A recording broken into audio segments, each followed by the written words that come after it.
This build is sponsored by Progressive Desks, who sent me their Solo Ryzer desk frame. I worked with them on the pinball table project and I was really impressed with the build quality of their actuators, so I thought I would try their premium model sit-stand workstation. The frame is adjustable in width from 39.6 inches to 70 inches, and the height is adjustable from 23.6 inches up to 49.1 inches.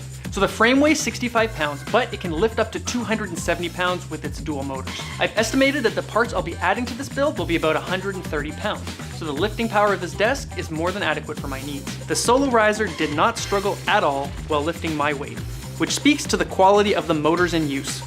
Dual motors isn't always better, but typically manufacturers have their higher end desk models with dual motor configurations. The motors are concealed and mounted above each leg, and the positions are monitored and balanced by the controller to ensure that the top is lifting level no matter which side of the desk has more weight on it. The frame also incorporates this wedge design, which from what I've read, reduces the amount of wobble when the desk is at its fully raised position. The Solo Ryzer also has some great features, such as collision detection and 4 available memory height presets. After coming up with a plan in Fusion 360, I was ready to build the desktop from Baltic birch plywood and walnut.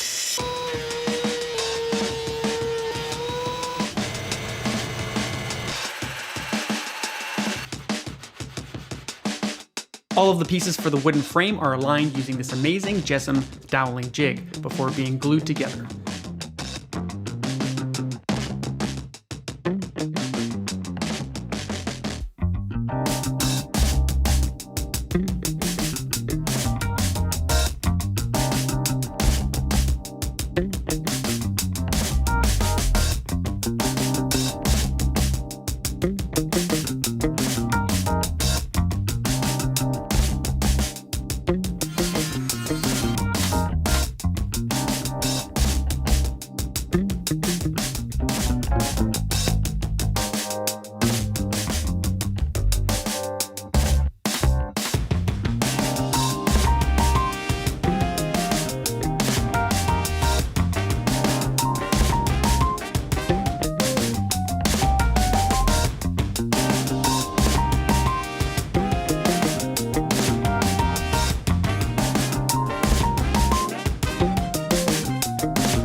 The making of these radiused corners was covered in a previous video, which is linked here and in the video description.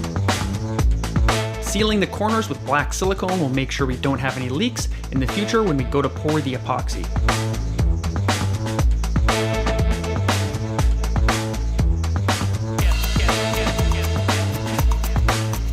A family event around this house has been ripping apart e-waste, discussing components, what they do, and how they work. So as a result, I have a bunch of parts I can use for this project. The more e-waste we can put into the desk, the less epoxy we have to use. I'm also going to take apart a few more delicate items myself and make sure I remove the batteries.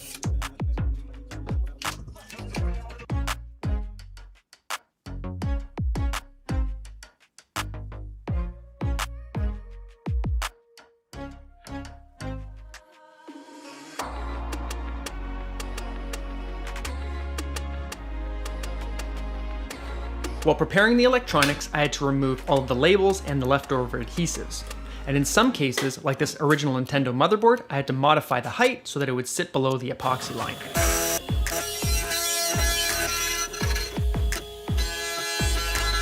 Aside from the LEDs embedded in the epoxy, the only other working component will be this Apple MagSafe wireless charger. The plan was to have an embedded coaster sitting flush with the epoxy top that had this detailed engraving of Ohm's law. And later, you'll see why this detail didn't quite work out.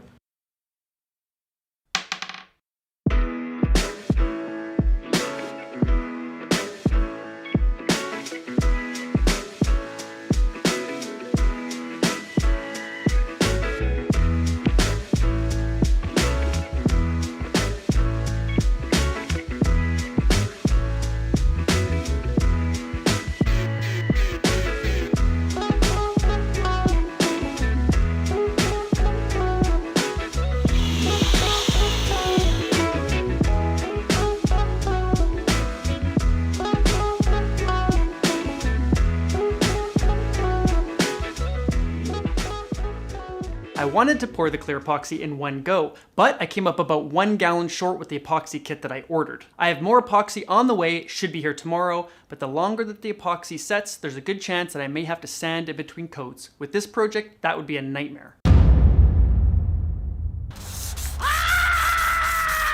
So it didn't go quite as I had planned. This layer of epoxy has cured beyond the point of being able to pour another layer of epoxy directly over it. I've scuffed up the entire surface with sandpaper, and now we can pour another layer directly over this, and hopefully we'll get to see these scratches disappear.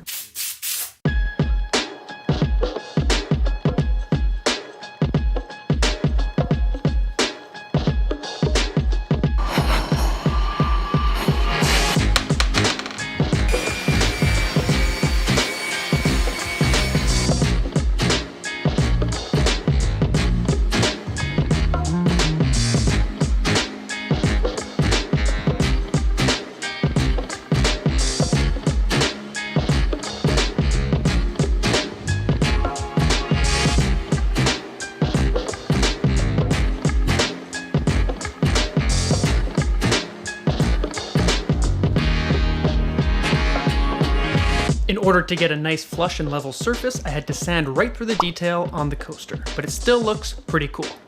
I made a mistake by placing the dowel too close to the surface on this corner. I've tried using some fillers and it's not looking very good. So what I'm gonna do is use these 2 pieces of maple that I've cut out and inlay them and hopefully make the mistake a little more intentional. Sometimes these things can turn out looking pretty good.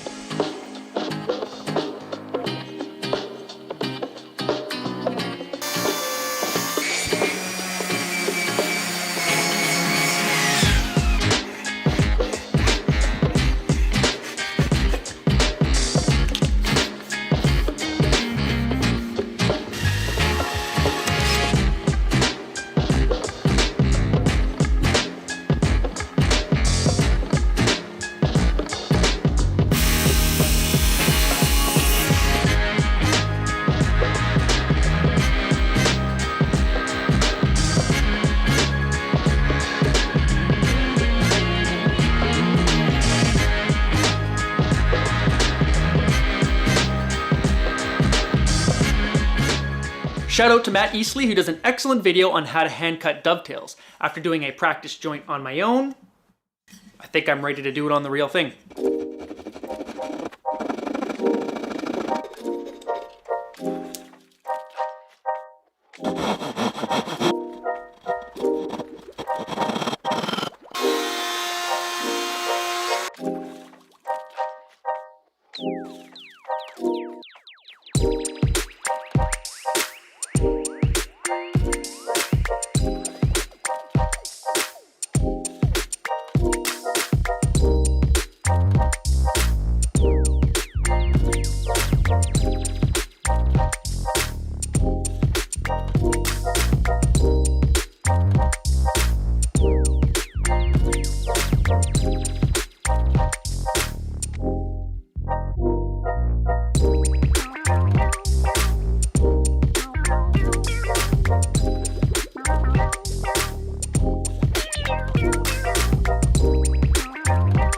I printed up these bottom covers for the bottom computer mount and installed some final accessories and completed all the cabling for the final installation.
Overall, I'm very happy with how this desk turned out, and I've been using it every day for the past 2 weeks. I definitely learned a few lessons along the way, like make sure you have enough epoxy before you start to pour, and there's also the Ohm's Law coaster that never quite turned out. Now the LEDs embedded in the epoxy can be a bit much in one of their more complex modes, but when paired with the Govee app, there's quite a bit more flexibility. I've set 2 timers so that the LEDs are on only during my work shift, so I know when it's time to take a break or when it's time to call it quits. One reported issue I was worried about on these sit-stand desks is monitor wobble, and it really hasn't been noticeable for me during my regular day's use. But it certainly will wobble like crazy if you try. The wheels are also a super handy touch and are very helpful when getting behind the desk to do any cabling, but the nut inserts that fasten the wheels to the frame can become loose when there's wheels installed. But at this point, I think I'm definitely over the weight restriction after adding the computer, the monitor, and the speakers, and but this Solo Ryzer desk really is handling the extra load without any issues. It doesn't seem to be stressed or struggling at all. It probably shouldn't take me 4 months to just change my desk, but I didn't take any shortcuts here with this project. That's it for this build. Thanks for watching. Over and out.